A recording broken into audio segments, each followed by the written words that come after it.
پاکستاني جیټ الوتکې یو ځل بیا د افغانستان په فضا کې لیدل شوي. د کونړ خلک یې اندېښمن کړي دي. سلام ستړي مه شئ، وخت مو په خیر. په لوی افغانستان چینل کې د تا ښه راغلاست وایم. د نویو تازه خبرونو دپاره درسره لوی افغانستان چینل سبسکرایب کړئ. پاکستاني جیټ الوتکې یو ځل بیا د افغانستان په فضا کې لیدل شوي.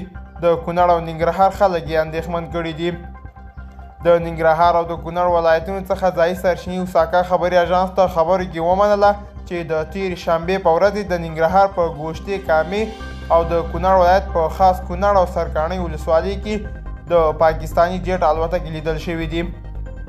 یادو سرچینو چې نه یې غوښتل نوم یې یاد شي په خپلو خبرو کې ویلي چې دغه جیټ الوتکې د سیمې خلک اندېښمن کړي او دا ویره احساس د خلکو ترمنځ پیدا شوی ده.